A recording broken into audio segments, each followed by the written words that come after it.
Hello everyone. Geography के अंदर आज हमारा टॉपिक है फिजियोग्राफी ऑफ इंडिया, यानी भारत की भू आकृति। ठीक है, बेस्ड ऑन द एनसीईआरटी। सबसे पहले इंडिया का एक मैप बनाते हैं और फिर देखते हैं।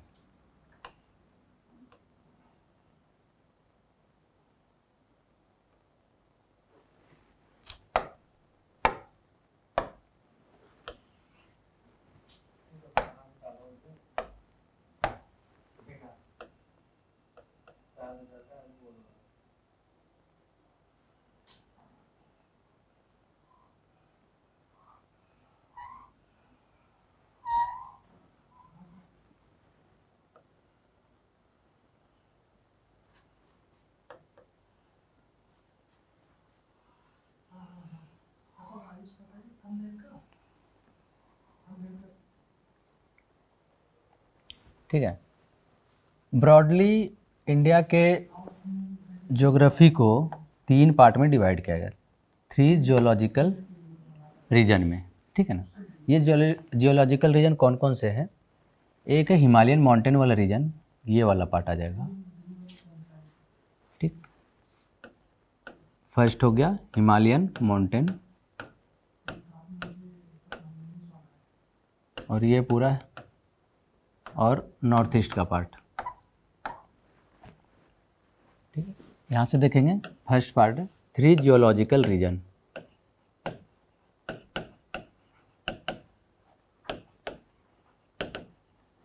फर्स्ट हो गया हिमालयन माउंटेन,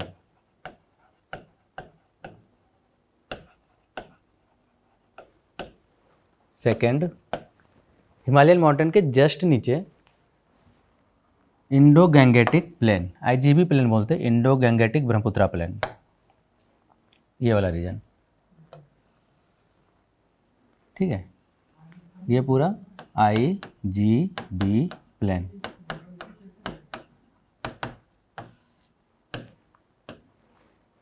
और इसके नीचे पेनिनसुलर प्लेटू, थर्ड रीजन।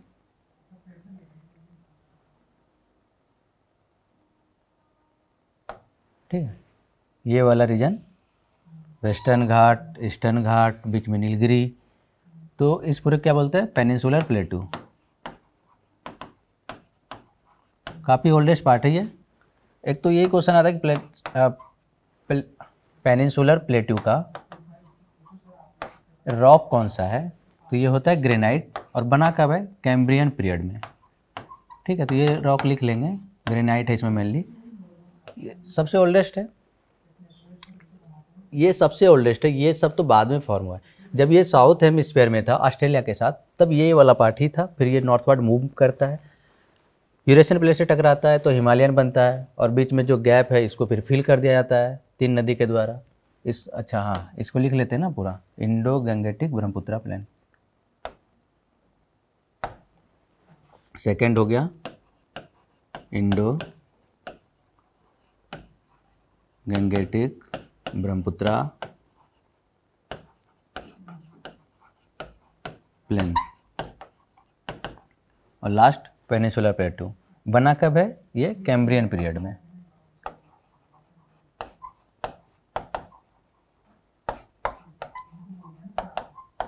ये वाला पार्ट।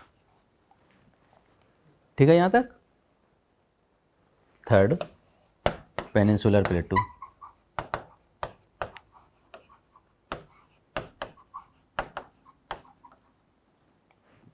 एक बार स्क्रीनशॉट ले लें, उसके बाद फिर देखते हैं। हाँ,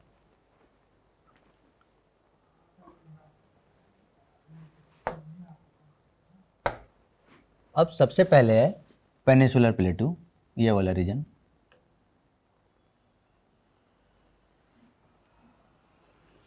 इस वाले को पढ़ना है। ठीक है, इसको फर्दर 3 पार्ट में डिवाइड किया गया है। एक सबसे ऊपर वाला पार्ट है, ठीक है। सेकंड वेस्टर्न घाट, ईस्टर्न घाट, और थर्ड एक नॉर्थ ईस्ट वाला पार्ट। ये सब पेनिनसुलर प्लेटू का ही पार्ट है। दरअसल होता क्या है, जब साउथ हेमिस्फीयर में है इंडियन प्लेट, तो नॉर्थ की तरफ मूव करता है। नॉर्थ की तरफ ये मूव करता है तो ऊपर पे यूरेशियन प्लेट से टकराया, हिमालयन फॉर्म हुआ, और ये सेंट्रल हाईलैंड जिसको बोलते हैं, सेंट्रल हाईलैंड टूट जाता उस टाइम पर, टूट के सेंट्रल हाईलैंड अलग हो गया और नॉर्थ ईस्टर्न प्लेटू अलग हो गया और बीच में एक गैप भी बनता है जिसको मालदा गैप या राजमहल गैप बोलते हैं। ठीक है, तो ये दोनों पार्ट स्टार्टिंग का ही है ना, तो इस एक साथ ही पढ़ते हैं। और फिर ये वेस्टर्न घाट, तो सबसे पहले लिखते हैं पेनिनसुलर प्लेटू,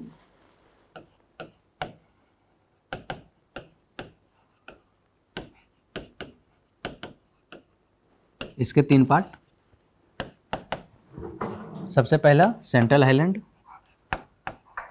ये काफ़ी पुराना है, इस वजह से पूरे सेंट्रल हाईलैंड को बोलते हैं कि रेलिक्ट माउंटेन है, यानी टाइम के साथ इसका काफ़ी डेनुडेशन हुआ है ना। Central highland. Second north eastern प्लेटू और थर्ड कोस्टल प्लेन। पूरा कोस्टल में ही देखते हैं, वेस्टर्न घाट, ईस्टर्न घाट, कोस्टल प्लेन। ठीक है, पेनिनसुलर प्लेटू को 3 पार्ट में देखते हैं। तो सबसे पहले अपना जो पढ़ना है वो है सेंट्रल हाईलैंड, तो अगला हेडिंग लिखेंगे सेंट्रल हाईलैंड। सेंट्रल हाईलैंड है कैसा, एक इसका ओवरव्यू बना लेते हैं।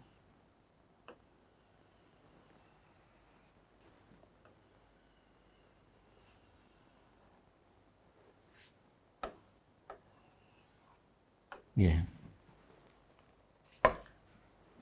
सेंट्रल हाईलैंड के साउथ में, यहाँ पर विंध्या है माउंटेन और इस वाले रीजन में अरावली माउंटेन। ये भी वर्ल्ड का one of the oldest mountain में आता है अरावली। ठीक है, किस तरफ होगा, वेस्टर्न साइड में अरावली माउंटेन हो गया। सेंट्रल हाईलैंड के साउथ में विंध्या हो गया और विंध्या के जस्ट पास से, इसके साउथ से ही यहाँ पर नर्मदा रिवर फ्लो करती है। ठीक, तो जैसे क्वेश्चन ये था कि नर्मदा रिवर के नॉर्थ में या साउथ में सेंट्रल हाईलैंड, तो नर्मदा रिवर से नॉर्थ में है ना। अब कुछ कुछ रीजन है वो देखते हैं सेंट्रल हाईलैंड का। इस वाले रीजन को बोलते हैं मध्य भारत का पठार।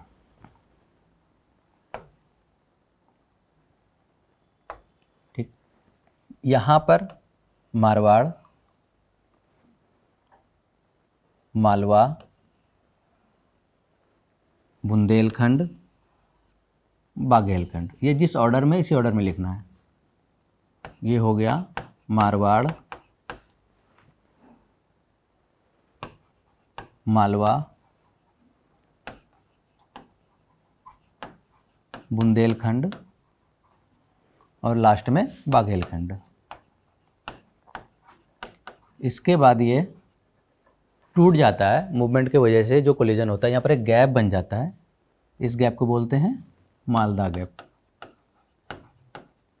ठीक है, इसमें सेडिमेंट डिपॉजिट करती है गंगा रिवर और फिर जो प्लेन बनता है उसको मालदा प्लेन ही बोलते हैं और इस वाले पार्ट को नॉर्थ ईस्टर्न प्लेटू। नॉर्थ ईस्टर्न प्लेटू को ब्रॉडली अगर देखें बड़े में, तो इसमें मेघालय का पहाड़ है और असम का, यानी कि इसको बोलते हैं मेघालय एंड कार्बी एंगलोंग प्लेटू।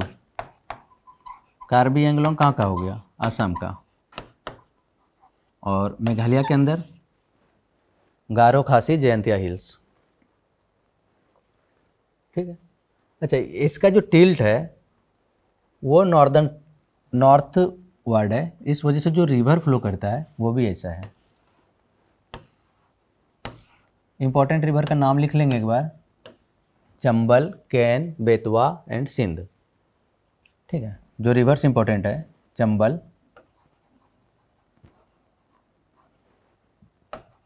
बेतवा, कैन, सिंध। अच्छा एक ऑर्डर है कि जैसे ये लिखा रहेगा कि मारवाड़, बुंदेलखंड, बाघेलखंड या मालवा, तो ये इम्पोर्टेंट है कि कौन किस तरफ है, यानी कि ईस्टर्न में कौन है, वेस्टर्न साइड में कौन है या नॉर्थ में कौन है, ये क्या है मध्य भारत का पठार।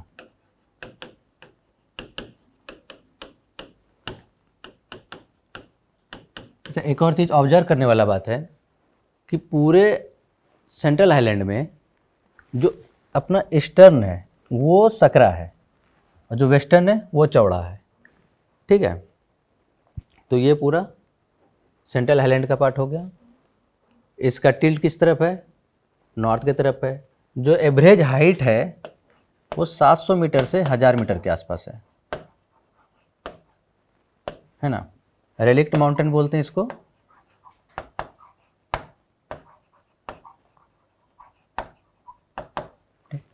एक और चीज़ है यहाँ पे, अरावली, एक क्वेश्चन ही है कि अरावली कितने स्टेट में है, डायरेक्ट क्वेश्चन है। तो अरावली गुजरात से होते हुए हरियाणा तक, यानी कि गुजरात, राजस्थान, पहले गुजरात, राजस्थान, दिल्ली और हरियाणा, ये 4 स्टेट में है। और इसका हाईएस्ट पीक बोले तो गुरु शिखर माउंट आबू में, जो कि राजस्थान के अंदर है। गुरु शिखर किसका पार्ट है? ये माउंट आबू। ठीक है, स्टेट में 4 स्टेट, गुजरात, राजस्थान, दिल्ली एंड हरियाणा। हो गया ये? ठीक है, इसकी रिजल्ट लेके आगे बढ़ते हैं। सेंट्रल हाईलैंड के बाद अपना है कोस्टल प्लेन। तो एक कोस्टल प्लेन बना लेते हैं बस समझने के लिए। कुछ ये कोस्टल प्लेन है। तो जैसे पिछले स्लाइड में देखें, सेंट्रल हाईलैंड के नीचे आएगा कोस्टल प्लेन और विंध्या के भी नीचे, यानी कि जो नर्मदा रिवर है, अब यहाँ से हम लोग पढ़ेंगे डाउनवर्ड यानी साउथवर्ड। ठीक है, तो ये क्या है? यहाँ पर नर्मदा रिवर। अब इसके बाद जो माउंटेन है, ऊपर विंध्या था यहाँ पर, अब यहाँ से जो बॉर्डर स्टार्ट होगा वो सतपुड़ा। तो एक क्वेश्चन ये आता है कि नर्मदा रिवर जो फ्लो कर रही है वो किस 2 पहाड़ के बीच में है? तो ऊपर पर कौन है? विंध्या, और नीचे सतपुड़ा। तो विंध्या सतपुड़ा के बीच में है। ठीक है, सतपुड़ा, इस पूरे बाउंड्री को लिखते हैं। यहाँ पे 5 पहाड़ है इंपॉर्टेंट। दूसरा हो गया अजंता,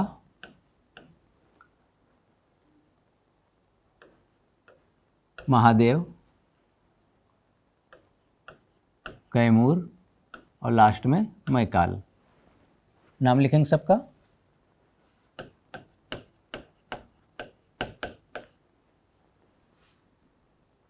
अजंता,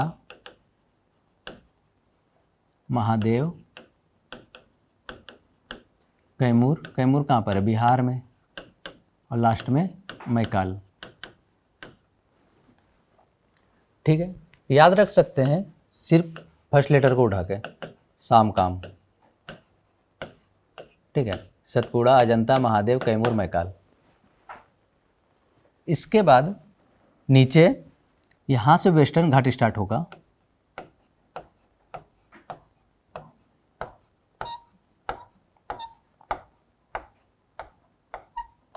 और इस तरफ ईस्टर्न घाट।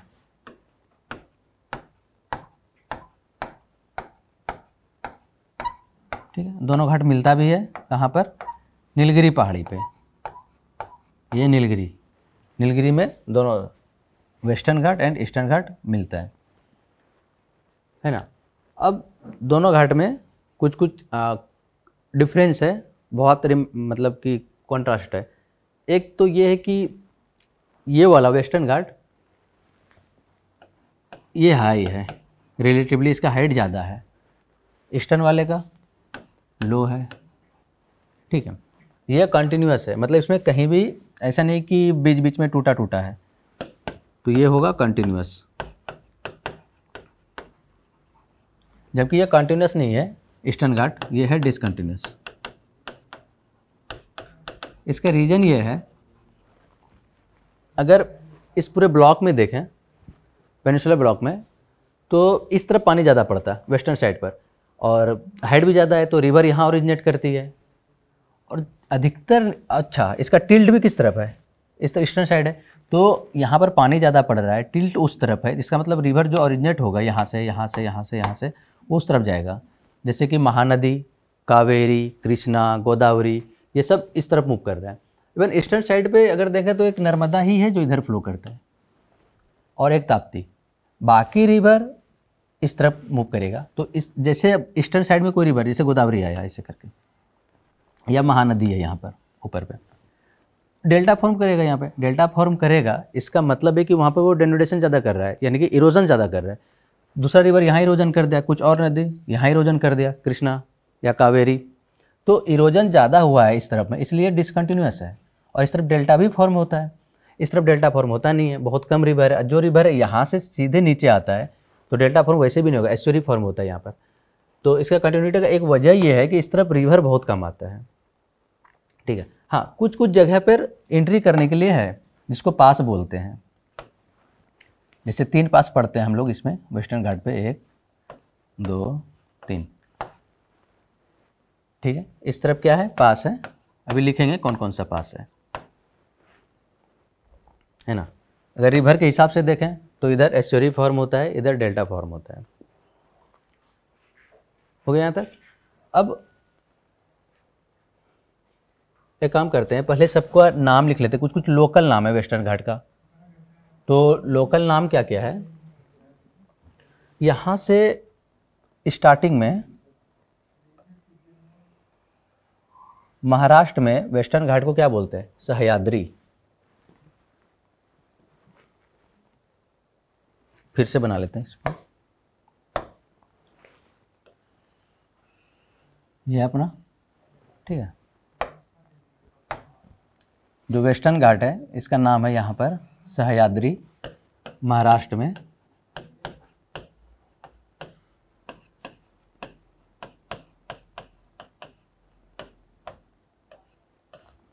दूसरा और एक थर्ड, इसको बोलते हैं नीलगिरी। ये कहाँ पर है, कर्नाटक एंड तमिलनाडु। ये बस वेस्टर्न घाट का नाम है, एंड तमिलनाडु। और लास्ट में केरल, केरल में बोलते हैं कार्डामम। इलायची होता है कार्डामम की पहाड़ी में, कहाँ पर है, केरल में। ये लोग, अच्छा जो 3 पास था उसका भी नाम यहीं पर लिख लेते हैं। पास को ऐसे याद रखते हैं TBP से, ठीक है। तालघाट, बोरघाट, पालघाट। लोकेशन देखें, ये पूना के पास होगा, ये नासिक, और ये कोयम्बटूर। पलक्कड़ कोयम्बटूर भी लिखा रहता है तो लिख लेते हैं।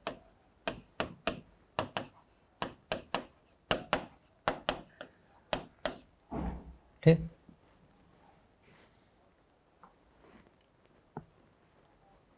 हो गया ये। एक कुछ इम्पोर्टेंट चीज़ है, ये है कि वेस्टर्न घाट एंड ईस्टर्न घाट मिलती कहाँ पर है, तो नीलगिरी पहाड़ी पर। इसको लिख लेते हैं कि वेस्टर्न घाट एंड ईस्टर्न घाट ये मिलता है नीलगिरी पर। ये दोनों मिलके नहीं, मतलब एक इधर वेस्टर्न घाट आया, ईस्टर्न घाट आया, दोनों जो मिला वो नीलगिरी पहाड़ी, ठीक है। एक है कि वेस्टर्न घाट का सबसे ऊंचा वाला पीक कौन है, हाईएस्ट पीक वेस्टर्न घाट का, तो उसको है अन्नामलाई बोलते हैं। Annamalai is the highest peak of Western Ghat. जबकि नीलगिरी का हाईएस्ट पीक है उसको बोलते हैं दोदा बेटा।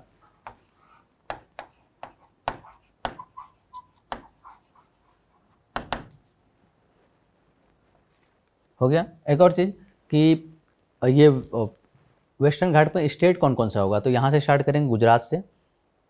गुजरात हो गया, महाराष्ट्र, गोवा, कर्नाटक, कर्नाटक के नीचे केरल एंड तमिलनाडु। और अगर ईस्टर्न घाट का देखेंगे उड़ीसा से स्टार्ट होगा, उड़ीसा, आंध्रा और तमिलनाडु। इवन इसमें कर्नाटक भी मेंशन है NCERT में, तो ये ध्यान देने वाला बात है कि ईस्टर्न घाट में कौन कौन सा स्टेट आ जाएगा। उड़ीसा, आंध्रा,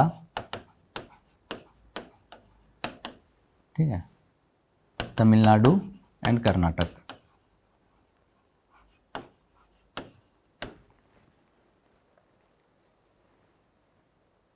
ये हो गया, ठीक है। इस वाले का तो ध्यान रहता है कि यहाँ से लेकर यहाँ तक लिखना, बस उस वाले का ये है कि कर्नाटक को भी मेंशन करना है, ठीक है। हाँ, लोकल नेम हो गया। उसके बाद अब इसी को आगे कंटिन्यू करके कोस्टल प्लेन का भी कुछ लोकल नाम है, तो उसको भी देख लेते हैं। कोस्टल प्लेन को एक बार और देखते हैं, ठीक है। Western coastal plain and eastern coastal plain. Western coastal plain and eastern coastal plain.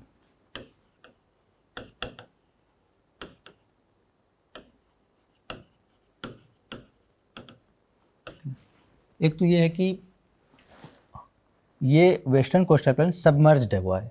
Submerged हुआ है कि जैसे ही हम इसमें आगे बढ़ेंगे, इसका कॉन्टिनेंटल शेल्फ ज़्यादा दूर तक नहीं है, बहुत डीप होगा तुरंत, जबकि इस तरफ वाला बहुत दूर तक कॉन्टिनेंटल शेल्फ जाएगा। इसलिए बोलते हैं कि ईस्टर्न साइड में हार्बर बनाना या पोर्ट बनाना मुश्किल है, क्योंकि जैसे ये ओशन है, अब कोस्टल प्लेन ऐसे चल रहा है, तो शिप आएगा तो फिर उसको तो ये मिल जाएगा, इसका कॉन्टिनेंटल शेल्फ, ठीक है, जिसको शेल्फ बोलते हैं, कॉन्टिनेंटल शेल्फ। बट अगर दूसरे जगह समुद्र है और सीधा से कोस्ट ऐसा है, तो यहाँ तो आ सकता है नज़दीक तक शिप, कोई भी जहाज नज़दीक तक, दूसरी तरफ नहीं आ पाएगा। दूसरी तरफ क्यों नहीं आ पाएगा? इसे ये समुद्र है और कॉन्टिनेंटल शेल्फ ऐसे चल रहा है, और यहाँ पर देश है, मतलब जो भी यहाँ पर ये वाला बाउंड्री। तो अब इधर से कोई शिप आ रहा है, तो यहाँ पर ही आके वो इससे टच हो जाएगा ना शेल्फ से, तो आगे नहीं आ पाएगा। तो जो नेचुरल कंडीशन है पोर्ट बनाने के लिए वो इस तरफ है। इस तरफ का कैसा है? सीधे सबमर्ज है। इस तरफ का उस तरह से सबमर्ज नहीं है, इसका इमरजेंस बोलते हैं भाई। इस तरफ को बोलते हैं इमरजेंस कोस्टल प्लेन। रीजन क्या है? Long continental shelf,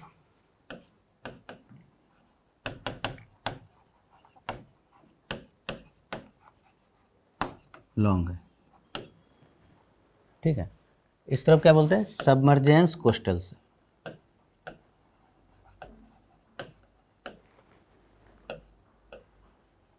coastal plain, ठीक है। एक और इम्पोर्टेंट तो देख ही चुके हैं कि इस तरफ डेल्टा बनता है, इस तरफ डेल्टा नहीं बनता है, होगा रीजन भी यही है। इस तरफ का प्लेन कैसा है? ईस्टर्न वाले का, ठीक है, और यहाँ पर सिर्फ समुद्र है। यहाँ पर क्या है, जैसे कोई रिवर आया, ये वाला रीजन यहाँ पर, ठीक है, कोई रिवर फ्लो हो रहा है, जैसे महानदी देख लेते, तो आएगा तो वो धीरे धीरे नीचे जाएगा समुद्र से मिलने, तो उसको बहुत टाइम मिलेगा। अपना जो भी सेडिमेंट होकर लाया है वो यहाँ पर वो डिपॉजिट करेगा, डायरेक्ट तो नहीं गिरेगा। जबकि इस वाले रीजन में क्या होगा, जैसे कोई नदी आएगा वो सीधा ही नीचे चला जाएगा, उतना टाइम नहीं मिलेगा। स्लोप कम होगा तभी डेल्टा बनेगा। स्लोप इधर बहुत ज़्यादा है, डेल्टा फॉर्म नहीं होगा। इधर स्लोप कम है, इसलिए ईस्टर्न साइड में डेल्टा फॉर्म होता है, इस तरफ डेल्टा फॉर्म नहीं होता है। एक रीजन तो है स्लोप का। दूसरा एक और रीजन है, क्योंकि रिवर ओरिजिनेट कहाँ पर हो रहा है? इस तरफ। तो सेडिमेंट यहाँ से अब कोई इतना ट्रैवल कर रहा है तो उसको सेडिमेंट तो बहुत ज़्यादा मिलेगा। तो जब सेडिमेंट भी ज़्यादा है तो वही तो डिपॉजिट होगा फाइनली। सेडिमेंट ज़्यादा है तो डिपॉजिट हो रहा है इधर। तो अगर यहाँ से कोई वेस्ट तरफ आता है इस जगह से, तो कितना ही सेडिमेंट मिलेगा, थोड़ा सा उस तरफ जाएगा सेडिमेंट के लिए बहुत ज़्यादा रीजन आएगा उसके पास, तो यहाँ पर सेडिमेंट भी कम है। इस वजह से भी डेल्टा फॉर्म नहीं होता है। एक तो स्लोप की वजह से नहीं होता है, सेडिमेंट भी कम है, ठीक है, ये एक रीजन है। तो इस तरफ फिर बनता क्या है? तो इस तरफ एस्चुरी फॉर्म होता है। हो गया। अब कुछ लोकल नाम है इसी का, तो लोकल नाम देखते हैं।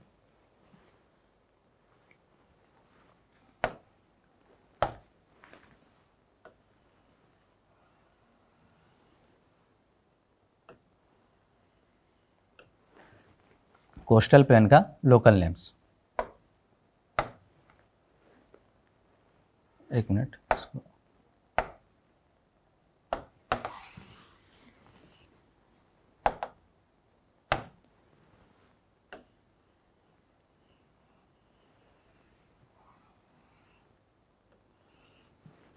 ठीक है। सबसे पहले गुजरात, ये वाला इलाका, इसको बोलते हैं काठियावाड़, काठियावाड़ कोस्ट, ठीक है। इसके जस्ट नीचे महाराष्ट्र का रीजन होगा, इसके बाद कर्नाटक का रीजन होगा, फिर केरला का रीजन होगा यहाँ पर। सिमिलरली इस तरफ भी लोकल नेम है, एक एक करके सारा लोकल नेम लिख लेते हैं, ठीक है, एक एक करके नाम लिख लेते हैं। इस तरफ का याद करना बहुत ईजी है। जैसे इसका नाम क्या है, महाराष्ट्र वाले का कोकण कोस्ट। कोकण कोस्ट में इवन कोकण रेलवे भी तो चलता है यहाँ पर। इसमें कौन कौन सा स्टेट आ जाएगा, महाराष्ट्र, गोवा, दमन, दीव, महाराष्ट्र, गोवा एंड दमन। कोकण के बाद कन्नड़, कर्नाटक, केरल का कन्याकुमारी, यानी 4K है इस तरफ,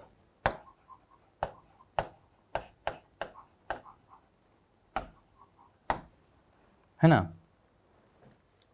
तो याद कैसे रखेंगे, 4K इस तरफ। ये तो काफ़ी जाना पहचाना लग रहा है, 4K।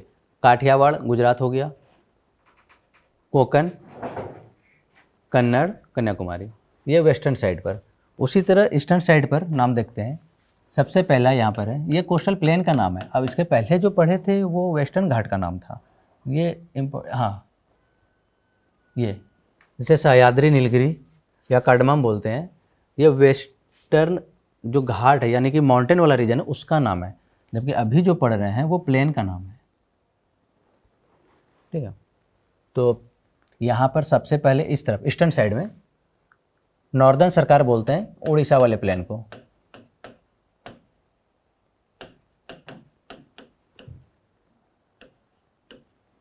ठीक है। फिर यहाँ पर ये नॉर्दर्न सरकार हो गया।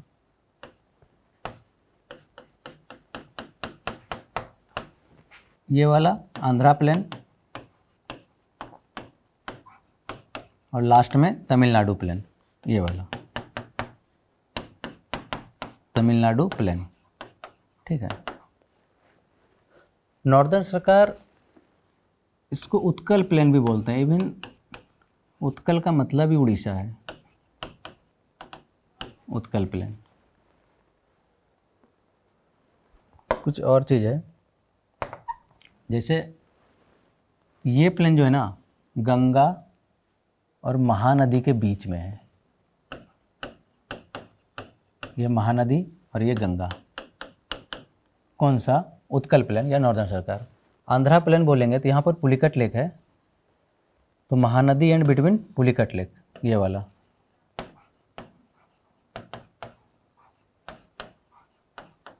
और तमिलनाडु प्लेन, तमिलनाडु प्लेन का एक और नाम है कोरोमंडल प्लेन।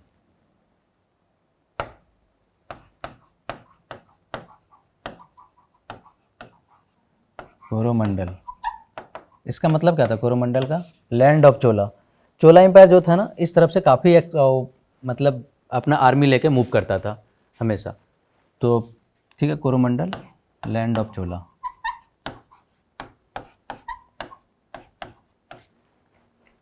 हो गया सारा। अच्छा, एक और चीज़, कन्नड़ कोस्ट को क्या मालाबार कोस्ट भी बोलते हैं, मालाबार।